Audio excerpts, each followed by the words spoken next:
Part 169. And today we're going to continue our discussion in our series in Christ Realities Part 16. Today we are going to talk about reigning in life. But before we proceed, let's commit this first to the Lord. Let us pray. Our dearest Father in heaven, we are so very thankful for how you have gathered us today. This is a beautiful day. This is the day that you have made. We will rejoice and be glad in it. Thank you for the wonderful time of praise and worship. Truly, you inhabit the praises of your people. There is nothing in the world like your presence. For in your presence, there is fullness of joy. And in your house, there is so much rejoicing. Even the psalmist declares, I would rather be a doorkeeper in your house than dwell elsewhere. We thank you so much for these beautiful people who came here today to honor you and to receive your word.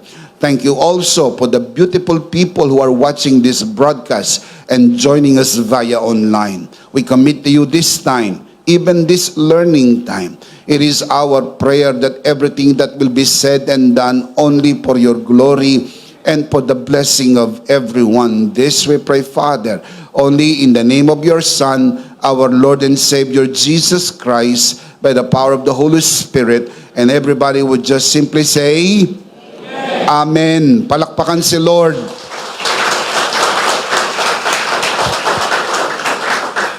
Ito na po ang ika-16 na linggo sa pagbagtas po natin sa series in Christ Realities. Ang ibig sabihin po, 15 malalaking katotohanan na po ang ating natutunan tungkol sa kung ano ang mayroon tayo dahil tayo ay na kay Kristo. Mabilis lamang po na pagsilip sa mga bagay po na atin ang natalakay. Natutunan po natin sa series na ito, in Christ, I am perfectly loved by God. I am completely forgiven. I am righteous and holy like God. I am a child of God. I am a new person inside. Furthermore, we also learn in this series that in Christ, I am blessed and highly favored. I am charito. I am rich and godly. I am healed and healthy. I am anointed to serve. I am an ambassador of Christ. Moving on, we also learn in this series that in Christ, I am divinely protected. I am inseparable from God. I am redeemed from the curse. I am God's new habitation. And just recently, just last week, we learned that in Christ, I am complete. We need to move on, and today we are going to add one more reality. Today we are going to talk about reigning in life. In Christ, we reign in life. So we can say at the end, in Christ, I reign in life. I want to share with you two insights today. We are going to talk about the reality of the reign, and at the end, the application of our reign in life through Christ. Now let's begin. Let's talk about the reality of our reign in Christ. Ano po yung sinasabi ng banal na kasulatan tungkol sa paghahari sa buhay sa pamagitan ni Kristo? Is this true? Is it true that anyone who is in Christ reigns in this life? What does the Bible say about this? I am going to show you the scripture. Romans chapter 5, verse 17. The Apostle Paul writes, For if by the trespass of the one man, death reigned through that one man, referring to the first Adam, how much more will those who receive God's abundant provision of grace and of the gift of righteousness, look at the next line, reign in life through the one man, Jesus Christ. There is a clear contrast here, a contrast between two Adams. The first Adam and the second Adam. Adam means man. The first man, Adam, the Bible says, through the first man, Adam, death reigned. Through Adam, death reigned. Now look at the contrast. How much more will those who receive God's abundant provision of grace and of the gift of righteousness reign in life? Who will reign in life? Those who receive God's abundant provision of grace and of the gift of righteousness. Those people will reign in life. And how are they going to reign in life? Through the one man, Jesus Christ. Ang paghahari sa buhay ay dahil natanggap mo ang masaganang biyaya ng Diyos at ang kaloob ng katuwiran. Ang biyaya ng Diyos ay kaloob, hindi ho premyo. Ang katuwiran ay kaloob ng Diyos, hindi po premyo. Sa sandali na matanggap mo ang biyaya at ang katuwiran sa pamagitan ni Kristo, ang resulta, na look at the verse, ang resulta, ikaw ay maghahari sa buhay. Ang reality, ikaw ay naghahari sa buhay dahil natanggap mo na ang masaganang biyaya ng Diyos at ang katuwiran. Ikaw ba ay na kay Kristo? Tinatanong ko po kayo, are you in Christ? If you are in Christ, ang reality, you reign in life. Hindi po ito promise na maghahari ka dahil natanggap mo ang katuwiran at ang kanyang masaganang biyaya. Ito po ay reality na. Iba po yung promise sa reality. Ang promise po, mangyayari pa lang. Bagaman totoo at hindi ko itinatanggi sa inyo na kapag naghari si Kristo sa mundo na ito ng 1,000 taon, yun po yung millennial kingdom, maliwanag na pangako ng Diyos na tayo'y maghaharing kasama niya dito sa mundo na ito. The Bible affirms the fact that when Jesus reigns on the earth 1,000 years, we will reign with the Lord. Pero yun, mangyayari pa lang sa future.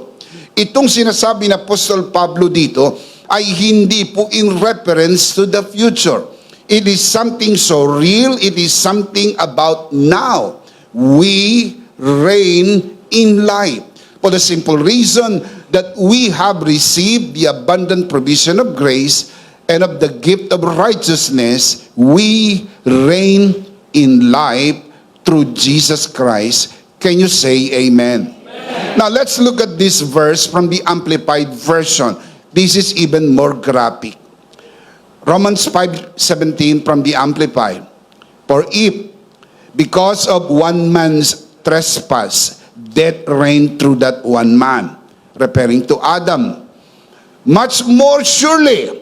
So this is not maybe, this is not hopefully, this is not even prayerfully. This is not something that you hope will happen. This is not something that you pray that would happen. This is something sure. Surely will those who receive God's overflowing grace and the free gift of righteousness reign as kings in life through the one man, Jesus Christ. Can you say amen? Palakpakan natin ng malakas ang Panginoon. Praise God. Now, talking about the reality, is it real? Yes, it is. It is true. It is real that those who are in Christ reign as kings in life. In life, here, in this present life, not in the future, not in the millennial kingdom, though it is true that we will reign there, not in heaven, but right here and right now. If you are in Christ, the reality is you are reigning in life. Can you say amen? Palakpakan si Lord. Hallelujah. Tandaan mga kabiyaya na hindi ito totoo sa lahat ng tao. Ito'y totoo lang sa mga nakay Kristo. Kasama po ito sa mahabang listahan ng realities that you are in Christ. That in Christ you reign in life. Why? Because you have received God's abundant provision of grace. You have received the gift of righteousness. God's abundant provision of grace is Jesus Christ. God's gift of righteousness is Jesus Christ. So in short, if you have received Jesus Christ into your heart, you reign in life. Palakpakan si Lord. Praise God. Come on, give Him praise.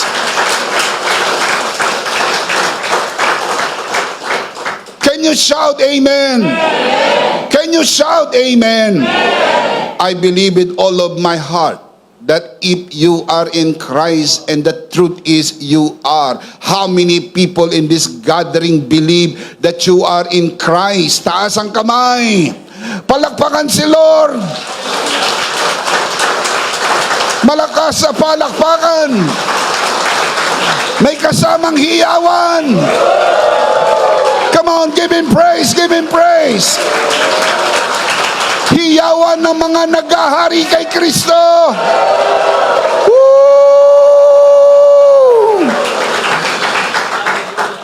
In Christ, I reign in life. Sabihin natin sabay-sabay. In Christ, I reign in life. One more time, louder. In Christ, I reign in life. It is not a matter of promise. It is a matter of reality. Kay Kristo, sa buhay na ito, naghahari ka na. Pinaghaharian mo ang buhay na ito dahil ikaw ay na kay Kristo. The reality that in Christ we reign in life, supported, listen up, is supported by the truth of Christ's victory and reign. Because Christ reign, we reign. Can you say amen? Amen. Kung si Kristo'y naghahari, naghahari din po tayo. Paano maghari sa buhay? Kailangan si Kristo'y naghahari sa iyo. The reality that in Christ we reign in life, again, is supported by the truth of Christ's victory and reign.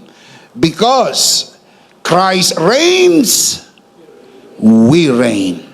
Naghahari si Kristo, naghahari tayong kasama ni Kristo. Can you say amen? 2 Corinthians chapter 2 verse 14.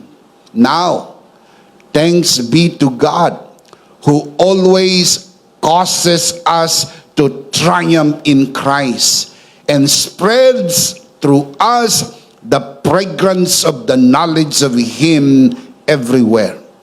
Now look at the verse closely. God, who, referring to God, the Apostle Paul is giving thanks to God. Now thanks be to God, who, referring to God, always, not sometimes, not many times, always causes, that is present tense, that is happening now, causes us to triumph in Christ. This is not something that will happen in the future. My dear brothers and sisters, it is important to understand the text in the light of its grammatical structure. This is not something that will happen in the future. It is something that is happening now. It is real and it is now. Why we know it's now? Look at the verse. God who always causes, not will cause, causes, ngayon nangyayari ito, present tense, always causes us to triumph in Christ. Ang ibig sabihin niyan, kapag na kay Kristo ka, palagi kang panalo. Walang araw na talo kay Kristo. Amen! Inuulit ko po, walang araw na ikaw ay talo kay Kristo. Kapag na kay Kristo, araw-araw panalo. Araw-araw nagahari. Sapagkat ito'y nangyayari lang sa naniniwala. Itaas ang kamay ng mga naniniwala. Palakpakan natin ang Panginoon. Praise God!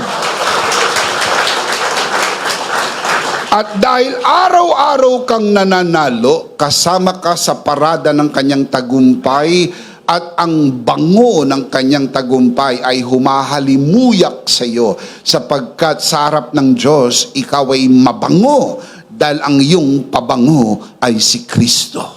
Palakpakan natin ang Panginoon. Praise God!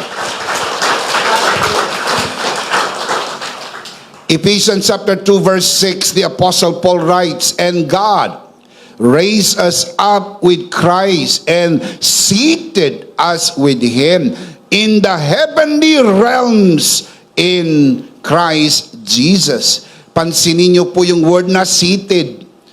Sa English grammar, past tense. Sa Greek grammar, nasa aorist tense. Ang equivalent ng aorist tense ay past tense. Ibig sabihin, naiupo na. Hindi po iuupo pa lang. Hindi po mangyayari pa lang. Nang si Kristo'y nabuhay, nabuhay tayong kasama ni Kristo. Nang si Kristo'y umupo sa tabi ng Ama, upuan ng pabor at pamamahala, sabi ni Apostol Pablo, iniupo tayong kasama ni Kristo. Seated us, referring to believers, we are now seated with Christ. Where? In the heavenly realms in Christ Jesus. Saan po yung heavenly realms? Yung po yung lugar kung saan ine-exercise po ang pamamahala, sapagkat si Jesus ay umupo sa tabi ng Ama doon sa sangkalangitan. Jesus was seated at the right hand of the Father in the heavenly realms, as the context says in Ephesians chapter 1 verse 20. That is why in chapter 2 verse 6, the Apostle Paul affirmed the fact that Christ was seated and we are seated with Christ. Can you say amen? Palakpakan po natin ang Panginoon. Praise God. So is it real? I believe it is, because it is true biblically that in Christ we reign in life. The reality tells us that in Christ we reign in life. In Christ we were seated with Him in the seat of favor, in the seat of authority. And in the exercise of authority, God causes us to triumph always. Because Jesus lives, we live. And because Jesus reigns, we reign. If you believe that, shout amen. Palakpakan ng malakas si Lord. Hallelujah! Praise God. That is what we call the reality. Now let's talk about the application. Ngayong alam na natin ang realidad na tayo'y na kay Kristo. At kay Kristo, kasama po tayong nailibing, kasama po tayong nabuhay, kasama po tayong umupo, kasama tayong namamahala, kasama tayong nagahari. Anong application po nito sa ating buhay? How do we apply our reign in life through Christ in our real life, dito sa totoong buhay? Let me give you the application. Life application. Number 1, live godly through grace.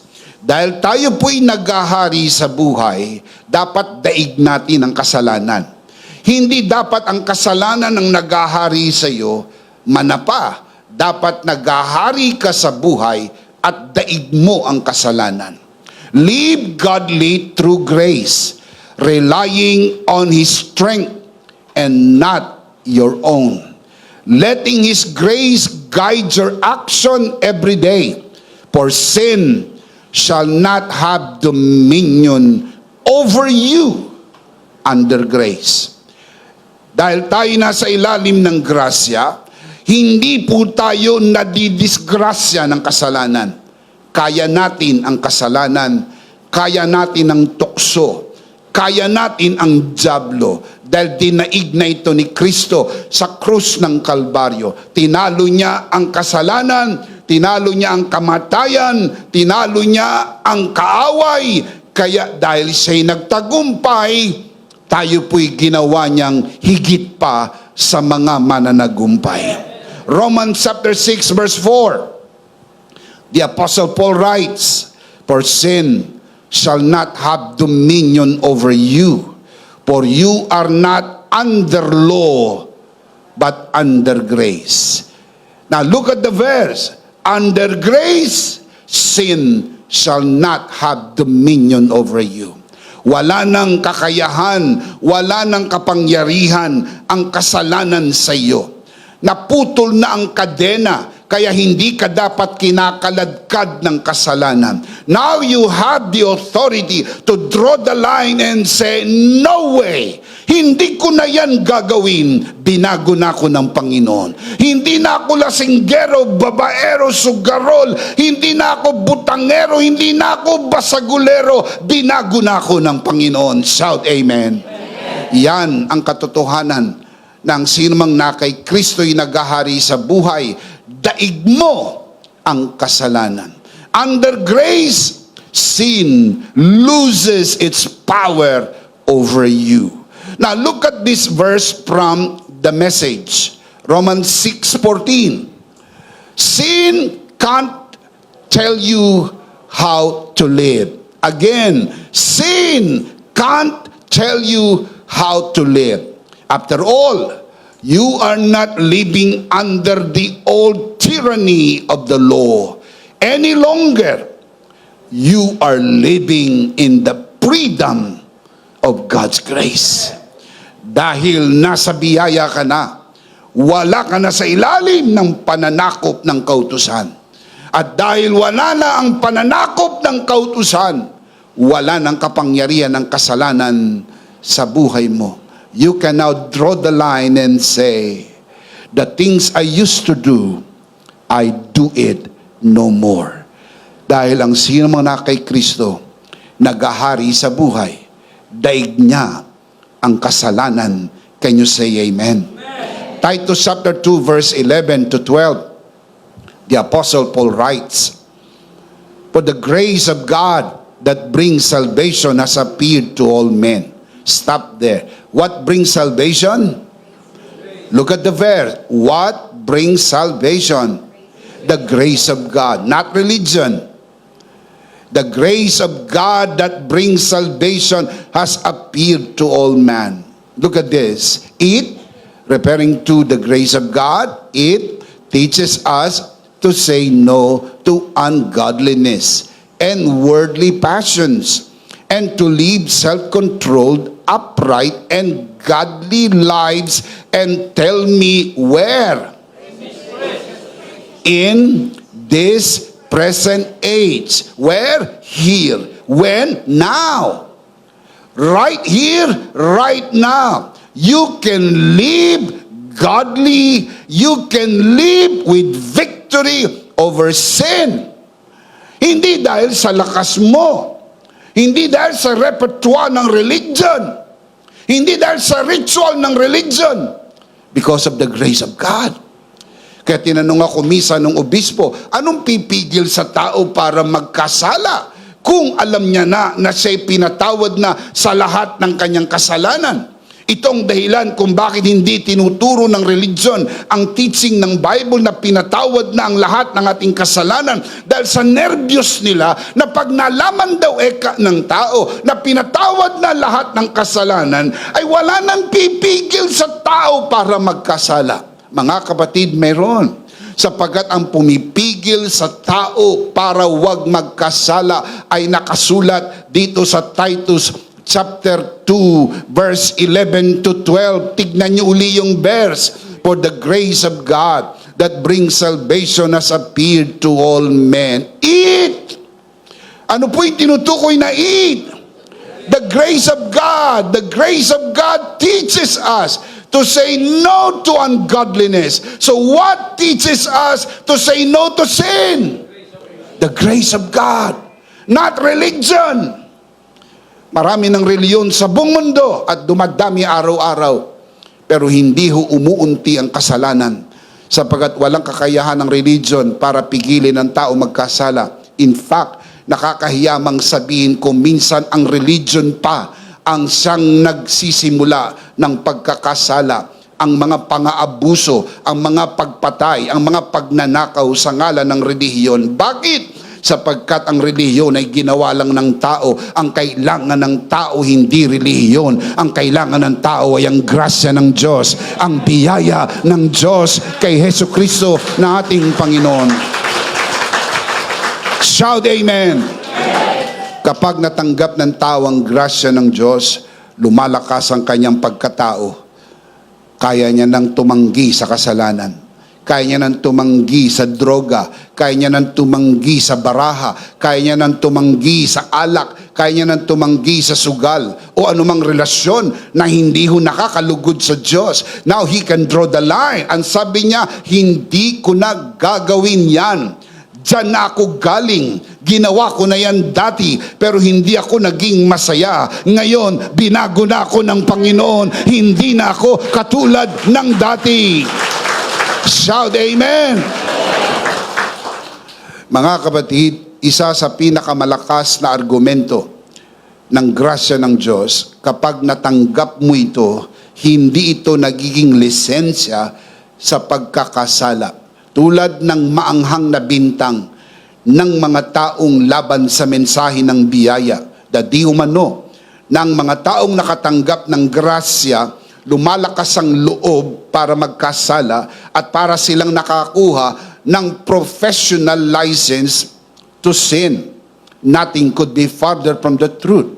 Pinakita ko po sa inyo ang bersikulo na ang grasya ay hindi ho nagpapalakas ng loob sa taong magkasala. Kabaliktaran, ang grasya ang pumipigil sa tao para magkasala. If you believe that, say amen. Hindi ko rin naman maitatanggi sa inyo na may mga taong mali ang unawa sa grasya, na disgrasya dahil ginamit nila itong lisensya sa pagkakasala. Pero hindi po ito mga tunay na kay Kristo. Tandaan, hindi lahat ng pumapasok sa garahe ay kotse. Hindi lahat ng natatagpuan sa loob ng simbahan ay totoong mayroong relasyon kay Kristo.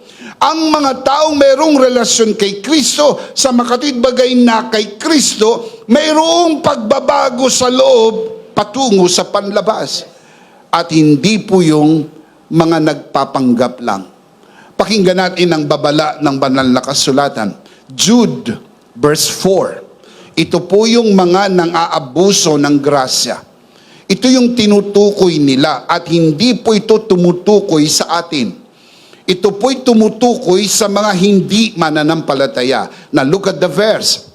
For certain men, whose condemnation was written about long ago, have secretly slipped in among you. Nakahalo, nakapasok sa local churches, slipped in among you. Now look at the next line. They are godless men. What kind of men? I cannot hear you. What kind of men? These are the certain men. Doon sa first line, may binanggit na certain men. Pagdating po sa third line, binanggit sino yung certain men. These are godless men. Christian or non-Christians? Na kay Kristo o wala kay Kristo? So hindi po ito mga Christians. Pwedeng matagpuan sa loob ng church. Dahil hindi naman lahat ng pumupunta sa church ay dahil kay Kristo. Ang iba dahil kay Kristi. Ang iba ay dahil kay Chris. Pero meron ding mga totoo na kay Kristo at nasa loob ng simbahan. Pero hindi lahat. Tandaan ang kasabihan. Hindi lahat ng kumikislap ay ginto. Mayroong salaginto. Baka madali ka ng salaginto. Akala mo Kristiyano, pero hindi pala. Kaya yun ang nagpapalito. Tatapatin ko po kayo, yun ang nagpapalito sa marami. Kaya ho nila tinatanggihan yung grasya. Ayaw namin yan. May kilala kami, naggagrasya-grasya, pero lasinggero. Kilala kami, naggagrasya-grasya ng mga pastor, pero nasa beer house, nagsusugal at gumagawa ng bisyo. Dahil daw, pinatawad na daw, lahat ng kasalanan, pwede nang magkasala ng magkasala. Ang mga gumagawa po nito'y hangal, mga nagpapanggap, mga peke. Sila yung nagpapalito ng tunay na mensahe ng biyaya. Dahil kapag na kay Kristo ka, binago ka na ng Panginoon. Hindi ka na katulad ng dati. You are now a new person. Shout amen. Ang nakakalungkot po niyan, ang ibang gumagawa niyan, pastor mismo. Hindi ba't nakakahiya yon? Nagtuturo ka ng biyaya, pagkatapos ay namumuhay ka sa pagkakasala sa ngalan ng biyaya. Anong biyayang natanggap mo? Dapat yung biyayang natanggap mo, binago ka muna bago mo ibahagi ang pagbabagong kayang gawin ng biyaya sa mga tinuturuan mo. Can you say amen? Certain men whose condemnation was written about long ago have secretly slipped in among you. They are godless men. What kind of men? Godless. Who, referring to the godless men, who changed the grace of our God into what? Look at the verse. Into what? License for immorality. Who is doing this? Who are doing this? Godless men. Christians or non-Christians? These are non-Christians and deny Jesus Christ, the only sovereign and Lord. Mga kapatid, hindi po ito tumutukoy sa atin. Huwag po kayong mag-alala dahil ang mga tunay na tumanggap ng grasya, hindi ho inaabuso ang grasya.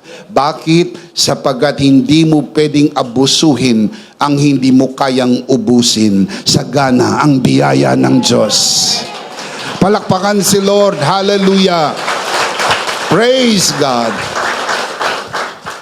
Number 1, live godly through grace. And it can only be done through grace. Number 2, live abundantly as promise. Ipinangako ng Diyos ang masaganang buhay. Mamuhay ka sa kasaganaan. Kalooban ng Diyos, maging masagana ang iyong buhay. Tandaan po ninyo, ang kahirapan ay resulta ng kasalanan. Hindi ho nilikha ng Diyos ang tao maghirap. Sana maliwanag po yan sa iyong kaisipan. Ang Diyos ay mayaman. Nilikha niya ang buong mundo para sa tao na kanyang nilikha. At gusto ng Diyos ma-enjoy ng tao ang kayamanan ng kanyang nilikha. Pero nang ang tao ay magkasala, pumasok ang kahirapan. Lack and poverty is never of God. Hindi mahirap ang Diyos. At ang langit ay mayamang lugar. Ang kalsada ginto. Ang bahay palasyo. Mayaman ang Diyos. Kaya hindi ho pabor ang Diyos sa kahirapan. Kung ang tao'y naghihirap sapagat mali ang kanyang pinili, piliin mo si Jesus, giginhawa ang iyong buhay. Piliin mo si Jesus, iaangat niya ang iyong buhay. Amen. Live abundantly as promise, trusting God to fulfill His word in your life. Embrace His blessings and flourish in His provision. Paniwalaan mo ang pangako, angkinin mo ang pangako, ipamuhay mo ang pangako, dahil hindi mabibigo ang pangako ng Diyos. Lahat ng kanyang pangako'y oo, dahil ikaw ay na kay Kristo. John chapter 10 verse 10, From the King James Version, the thief cometh not but to steal and to kill and to destroy. I am come that they might have life and that they might have it more abundantly. The word light here, the Greek word is zoe, meaning spiritual light. A kind of life that is abundant. How do we know that Zoe is abundant life? Look at the last line, that they might have it. It referring to Zoe, referring to life. That they might have life and that they might have it, referring to Zoe, more abundantly. Gusto ng Panginoon ang masaganang buhay. Gusto ng Diyos na babayaran mo ang iyong mga pangangailangan. Gusto ng Diyos mapag-aral mo ang iyong mga anak. Gusto ng Diyos mayroon kang magandang trabaho. Gusto ng Diyos mayroon kang magandang tirahan. Hindi ho ito nagsasabi na tayo magiging milyonaryo at bilyonaryo sa mundo na ito. No! Ang sinasabi lang po ng kaunlaran na ito, hindi ka maghihirap. Lahat ng iyong pangailangan ay mapupunuan. Ang buhay mo'y angat kaysa sa naging buhay ni Kristo nung siya'y nasa mundo, nang siya'y magkatawang tao. Sapagkat kinuha niya ang ating kahirapan, ang sabi niya, ako'y naparito para bigyan kayo ng buhay at masaganang buhay. Can you say amen? Now look at the same verse from NLT. You will just be blessed with this one. NLT, New Living Translation. The thief's purpose is to steal and kill and destroy, referring to the devil. Siya po yung magnanakaw, siya po yung mamamatay, siya po yung maninira, ang diablo. Jesus said, my purpose is to give them a rich and satisfying life. Have you noticed? Not only rich life, but satisfying life. Make no mistake about this, not all rich are satisfied in life. Ang goal po hindi yumaman. Ang goal po magkaroon ng contentment. Ang goal po magkaroon ng satisfaction. Alam niyo po, maraming taong mayaman pero walang satisfaction. They want more, they want more, they want more. Just a little more, just a little more. Sobrang dami ng pera sa bangko. Gusto pa, gusto pa, gusto pa. Pera pa more, pera pa more. Wala hong kasapatan. Yan po yung mga pusong ganid at matakaw sa kayamanan. Hindi ho nila sasabihin kahit kailan ang tama na. Sapagkat hindi nila alam ang salitang tama na. Hindi nila alam ang ibig sabihin ng mapuno. Sapagkat ang sentro ng kanilang kayamanan ay ang kanilang sarili. Pero hindi ho yan ang kaunlaran at pagyaman na itinuturo ni Jesus sa kanyang mga anak. Listen to this. Experience a rich and satisfying life by embracing God's grace, trusting His provision, and living with purpose and joy. Not just having wealth, but there is so much joy and purpose in life. And you need to keep in mind that not all riches bring fulfillment, but a life rooted in Him always does. Ang tunay na kasapatan ay wala sa pera. Dahil kung totoo yan, hindi magpapakamatay ang mga pinakamayayamang tao sa mundo. Ang tunay na purpose, ang tunay na contentment, ang tunay po na kagalakan ay nasa Panginoon. At kapag nasa Panginoon ka, huwag mong akapin ang kahirapan.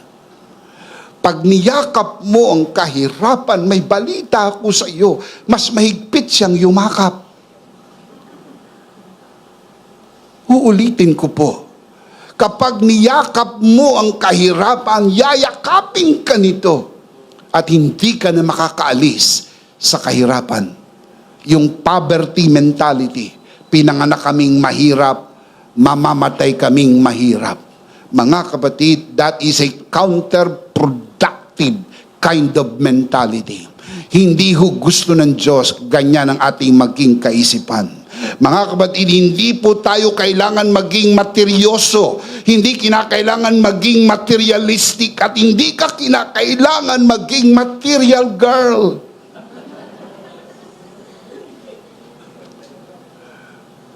Pero kinakailangan mong ma-enjoy ang probisyon ng Diyos, ang pagpapala ng Diyos, ang biyaya ng Diyos.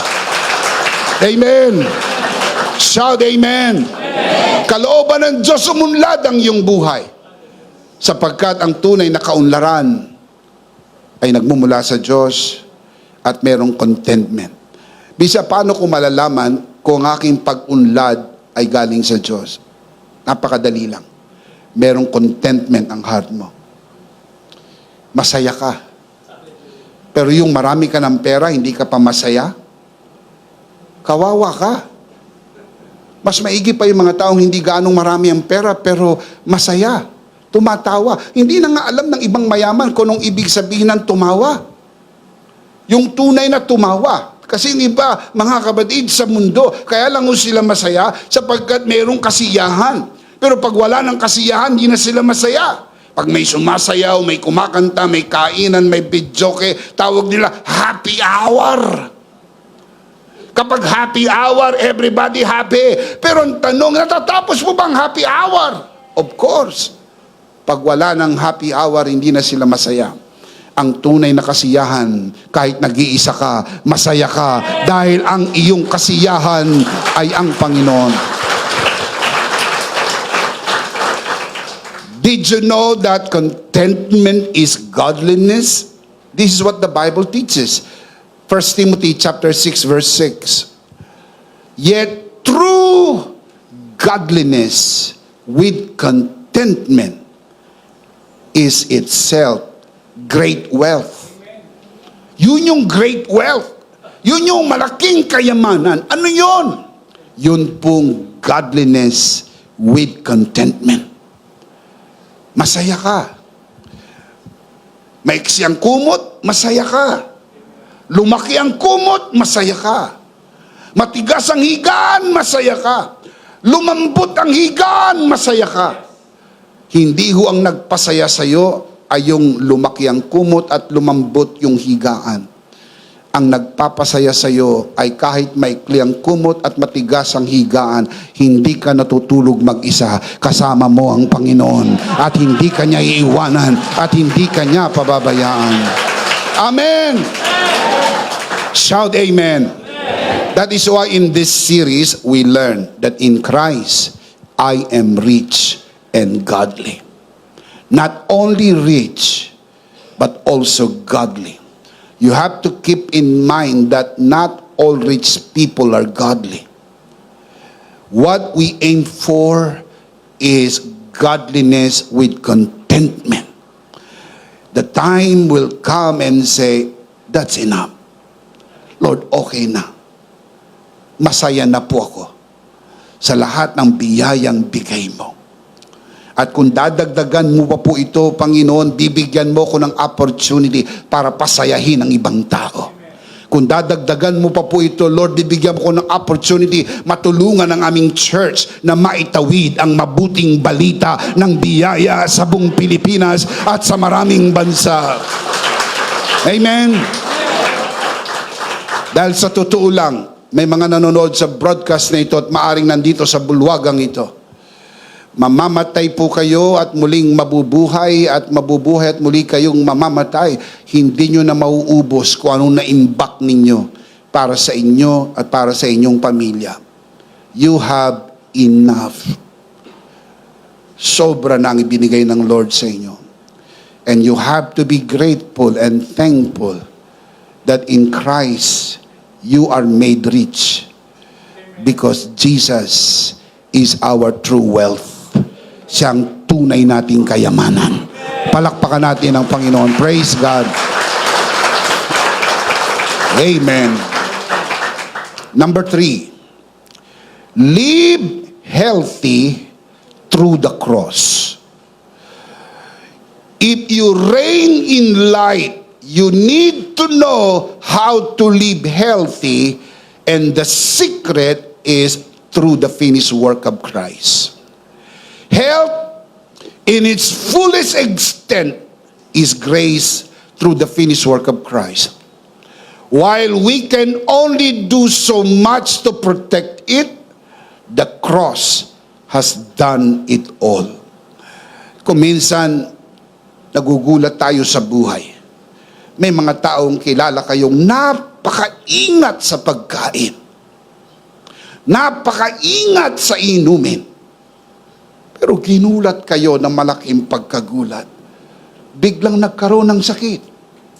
Mari may kilala kayong ganyan. Sabi mo, may taong yan, napakaingat. Hindi kumakain ng kung ano-ano. Inaamoy muna.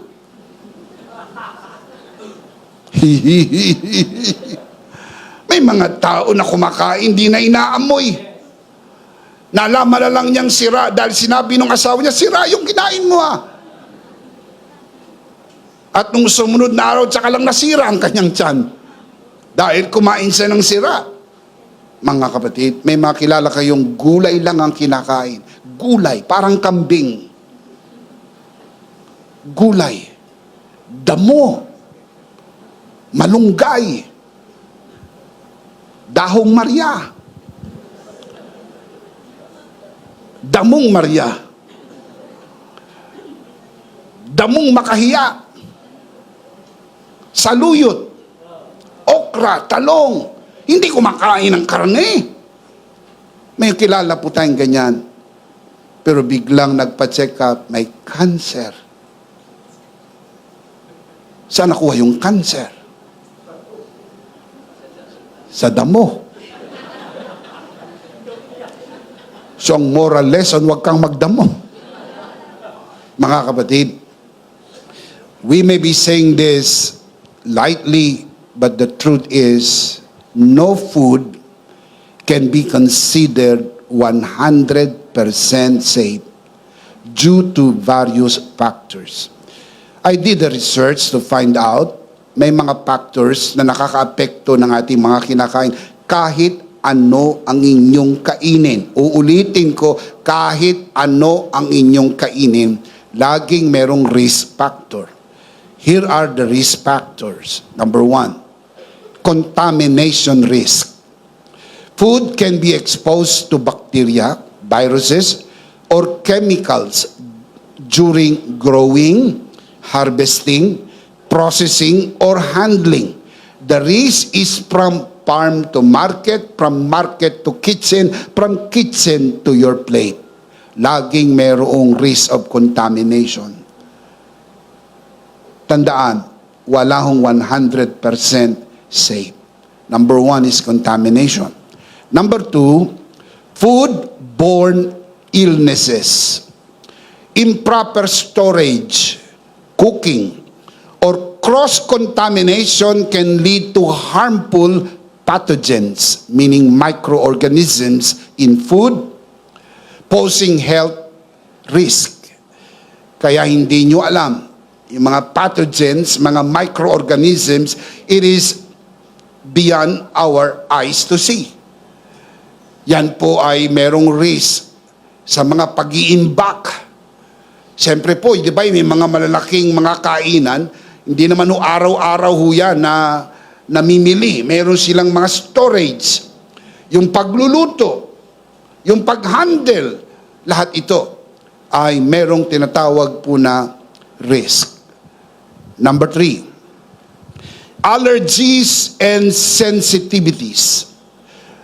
Foods that are generally safe for the majority might not be safe for individuals with specific allergies, sensitivities, or intolerances. Maaaring okay sa iyo, pero hindi okay sa iba. Kaya nga tinatanong, di ba, meron ba kayong allergy? Meron taong kilala kayo na allergic sa lahat ng pagkain.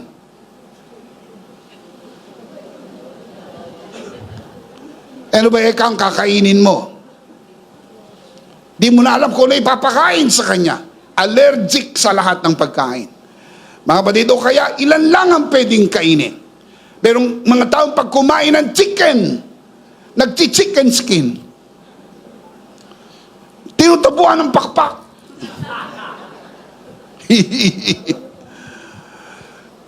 Merong mga taong allergic sa beef, iba sa pork, ang iba allergic sa vegetables. Na maring okay sa iyan pero hindi okay sa iba. At pag na-trigger ang allergies mo, mga kapatid, that would pose even risk to your health. Number 4, processing. Processed foods, even those labeled as healthy, di ba may mga processed food nakalagay healthy, can sometimes contain hidden additives, preservatives, or chemicals that could pose long-term health risk if consumed frequently. Yung madalas na kinakain ay mayroong banta sa iyong kalusugan. Mga kapatid, kung iisipin natin, ano bang pagkain ang 100% safe? Mga kapatid, wala. Sapagat may mga banta lahat. Number 5, natural toxin. Some foods naturally contain toxins that can be harmful if not properly prepared or cooked. May mga pagkain na kailangan tama ang preparation, tama ang luto. Pag hindi ho tama ang luto, meron pong sangkap yung pagkain po na yon na magiging lason sa iyong katawan at banta sa iyong kalusugan. Ngayon, sa nabanggit ko po na ito, parang ayaw nyo nang kumain. Bishop, parang ayaw ko nang kumain na. Ang tanong, anong gagawin natin sa ganitong banta? May sagot ang Biblia. I'll show you the answer. What do we do with these threats? Grabe itong banta na ito. Walang 100% safe na pagkain. I'll show you. Grabe ang wisdom ng Bible. 1 Timothy chapter 4, verse 4 to 5. Look at the scripture. For everything God created is good. Everything. Everything, as in everything. Everything God created is good. And nothing is to be rejected if it is received with thanksgiving, because, this is the reason, it is, yung tinutukoy na it is, yung everything na iyong tinatanggap na may pagpapasalamat, yung kinakain mo, it is sanctified. Tell me how? By the Word of God and prayer. Yung word na sanctified, ang Greek word hagiazo, which means purify or cleanse. So, ibig sabihin, kahit merong pathogens, kahit mayroong mga microorganism sa kinakain mo't banta sa iyong kalusugan, pag yan ay itinaas mo na sa Panginoon, safe nang kainin sapagkat pinurify na, nilinis na ng Panginoon. Woo! Give Him praise. Amen. Ha! Kain na. Praise God. Praise God. The problem with so many people today is very unthankful and very ungrateful. Ang sarap na ng pagkain na nasa kanilang hapag, nagrereklamo pa. Gayong ang ibang tao, walang ang makakain. Pag may pagkain sa hapag nyo, itaas ninyo sa Panginoon. You pray like this, Lord, sanctify this food, that it will serve nourishment to our body. What you are saying is, Lord, cleanse this food. Mula po sa pagtanim nito, sa pag-ani nito, mula sa pag-aalaga ng mga baka na ito, hanggang sa ito'y maging steak. Oh God. sanctify this. At pag pinag-pray mo na, kainin mong walang nervyos. Dahil alam mo, sinagot ng Panginoon ang iyong panalangin. Give Him praise! Give Him praise! Give Him praise! Amen! When you pray to sanctify the food, it is purified from anything harmful to your health. Kaya you always pray before you eat. Laging manalangin. Huwag kakain nang hindi nananalangin. Pwedeng manalangin nang hindi kumakain. Pero huwag kakain nang hindi nananalangin. Sapagkat walang 100% safe. Lalo na kung kumakain kayo sa labas. Yung hindi kayong nagluto, hindi kayong namili, hindi kayong nagluto, hindi kayong nagprepara. O kahit kayo pa ang namili, kahit kayo pa ang nagluto, kahit kayo pa ang nagprepara, laging ipag-pray, Lord, sanctify this food, that it will serve nourishment to our body. In Jesus' name.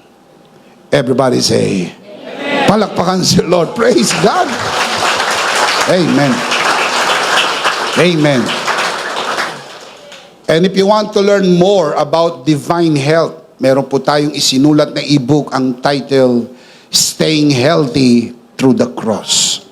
And in this series, we learn that in Christ, I am healed and healthy. Everybody say, in Christ, I am healed and healthy. In Christ, I am healed and healthy. One more time. In Christ, I am healed and healthy. Number 4.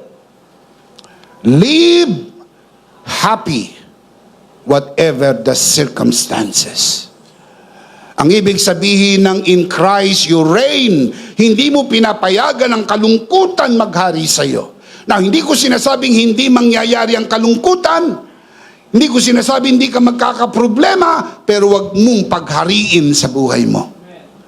Pwede kang umiyak ng magdamag, pero pag dumating ng umaga, ngumiti ka na dahil tapos na ang magdamag. Weeping may last through the night, but joy comes in the morning. Napansin niyo po ba? Kahit gaano kalakas ang bagyo, tumitigil din. Mula po nung Miyerkules, Huwebes, Biyernes, bumabagyo. Umuulan, bumabaha. Pero pagdating ng Sabado ng umaga, sumikat ang magandang araw, sumikat ang magandang umaga. It's another day. Amen. Maaring kahapon sugatan ka, maaring kahapon masamang-masama ang loob mo, itulog mo lang at paggising mo, ito ang araw na ginawa ng Panginoon, magsasaya na ako. Hallelujah! Praise the Lord. Habakkuk chapter 3 verse 17 to 18. Though the fig tree does not bud, and there are no grapes on the vines, though the olive crop fails, and the fields produce no food, though there are no sheep in the pen, and no cattle in the stalls, verse 18, yet I will rejoice in the Lord. I will be joyful in God my Savior. Can we read verse 18 all together at the count of 3? Ready? 1, 2, 3. Yet I will rejoice in the Lord. I will be joyful in God my Savior. One more time. Yet I will rejoice in the Lord. I will be joyful in God my Savior. Bakit kinakailangan maging masaya? Dahil ang taong masayahin, mahaba ang buhay. Ang taong bugnutin, mamamatay ng maaga at mamamatay ng pangit. I'll show you the verse. Proverbs 17:22. A cheerful heart is good medicine, but a crushed spirit dries up the bones. Mga kapatid, Hindi ko sinasabing walang problema sa buhay na ito. Ang sinasabi ko po sa inyo, kahit may problema, maraming dahilan para magsaya. Ang grasya ay dakila kaysa problema. Isipin mo lang ng pangalan mo nakasulat sa aklat ng buhay, sasaya ka na. Praise God! Praise God! Praise God! Amen. Isipin mo lang na pag tumunog ang trumpeta, ikaw ay kukunin ng Panginoon at mapapasa Panginoon, sasaya ka na! Kahit marami ka pang bayarin. Dahil pag alis mo, may iwanan lahat ng bayarin at mapapasa Panginoon ka na magpakailan-kailan pa man. Oh, happy day! Oh, happy day! Come Lord Jesus! Come Lord Jesus! Philippians 4:4, rejoice in the Lord always. And again, I say rejoice. Dalawang beses inulit ang rejoice. Rejoice, rejoice, rejoice. And again, I say rejoice. Bakit? It is a choice to rejoice. Walang pwedeng pumilit sa iyong magsaya. Pero kailangan mo magpasyang maging masaya. Dahil naghahari ka kay Kristo, huwag mong paghariin ng lungkot. Paghariin mong saya. 1 Thessalonians 5:16-18. Rejoice always, not sometimes, not many times, always. Rejoice always. Pray continually. Give thanks in all circumstances. How many of the circumstances? Oh. Hindi ka makakapili ng pangyayari sa buhay. Hindi ka makakapili ng mga pangyayari sa buhay. Maraming darating sa buhay mo na hindi mo inaasahan. Maraming mga darating sa buhay mo na hindi mo gustong mangyari. Pero anuman ang mangyayari sa buhay mo, pwede kang magpasyang maging masaya sapagkat alam mo kay Kristo, kaya mong pagharian ng lungkot dahil dakila ang biyaya ng Diyos. Palakpakan si Lord. Praise God. Praise God. Let's see them again. Tignan natin yung 4 na life application. You can see this on your screen. Yan po ang katotohanan na pwede nating ipamuhay dahil tayo ay naghahari. Hindi po maghahari pa lang, naghahari na tayo sa buhay na ito. Dahil ikaw ay na kay Kristo. Are you in Christ? You reign in life. And because you reign in life, this is how we should live. Ready? Number 1. Number 2. Number 3. Number 4. Live godly, live abundantly, live healthy, and live happy. The big idea is, in Christ, I reign in life. And because you are in Christ, and because you reign in life, now you can live godly, you can live abundantly, you can live healthy, and you can live happy every day. Because in Christ, you reign in life. Of course, we do not want to end this broadcast without giving you the opportunity to receive Jesus today and be saved. And also the opportunity to reign in life today. Kung nais mong tanggapin si Jesus sa iyong puso, maligtas, at maghari ka sa buhay na ito, aanyayahan ka po namin, taas mo ang iyong kamay, sumunod ka sa panalangin ng pagtanggap, maiksing panalangin pero ariin mong isang personal mong panalangin. Manalangin po tayo. Samahan po natin ang ating mga bisita sa lahat ng narito sa loob ng bulwagan na ito. Taas natin ang ating dalawang kamay. Manalangin po tayo ng pagtanggap. Ariin mong isang personal mong panalangin. Ang mga katagang bibigkasin ko. Panginoong Jesus, ako po'y makasalanan. Hindi ko po kayang iligtas ang aking sarili.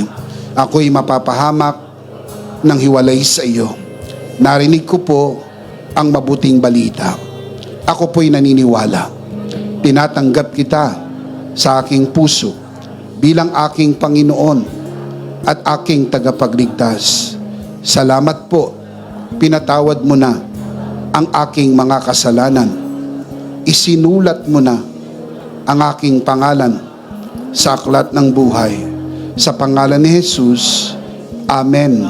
Ako na lang po mananalangin, Ama, sa oras na ito, tinataas ko po sa harapan ng sino man sumunod sa panalangin ng pagtanggap sa unang pagkakataon sa loob ng bulwagang ito, lalo na sa mga nanonood sa broadcast na ito. Pinagkakatiwala po namin sila sa iyong kagandahang loob na sila'y lumago sa biyaya at sa bagong natagpuang pananampalataya. Sa pangalan ng Panginoong Jesus, tayo po'y magsabi ng Amen. Palakpakan si Lord. Amen. Praise God. Mula po sa ikaibuturan ng aming puso dito sa EMI, nais nating batiin ang lahat ng tumanggap sa Panginoon. Welcome to the family of God. Palakpakan si Lord. Welcome to the family of God. We are so very happy for all of you today. Welcome to the family of God. Ihanda po natin ang atin pong mga communion elements, and let's do this together, mga kabiyaya.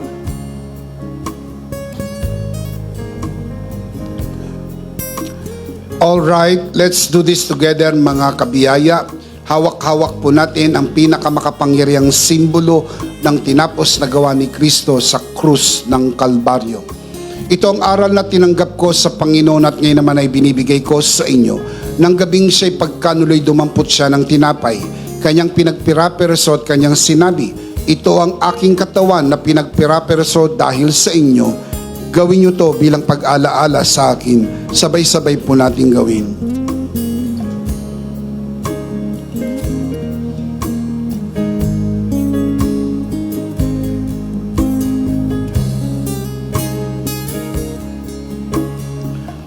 Gayon din naman matapos maghapunan ay kanyang hinawakan ng saro at kanyang sinabi, ito ang saro ng bagong tipan na pinagtibay ng aking dugo. Gawin niyo to bilang pag-alaala sa akin. Sabay-sabay po natin gawin.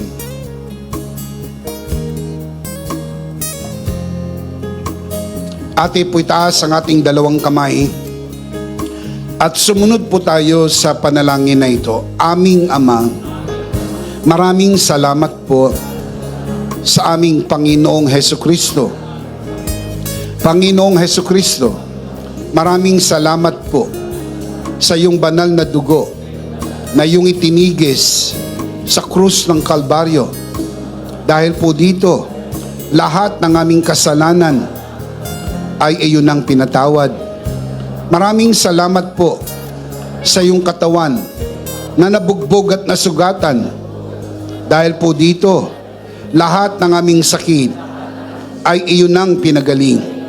Gaya ng nasusulat, sa iyong mga sugat, ako'y magaling na. Ako'y naniniwala, ako'y magaling na.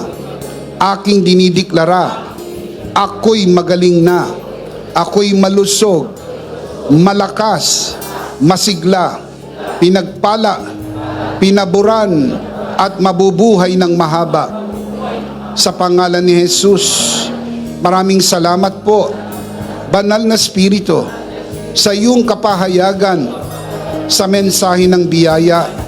Sa pangalan ng Panginoong Hesus, Amen. Amen.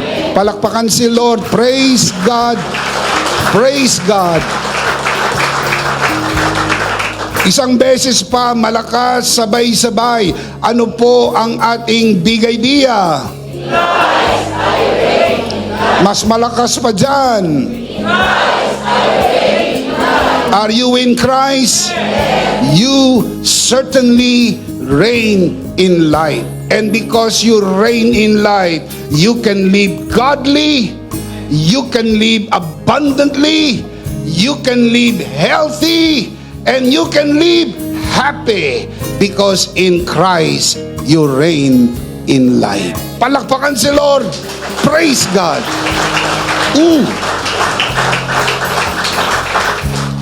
We have a great message today.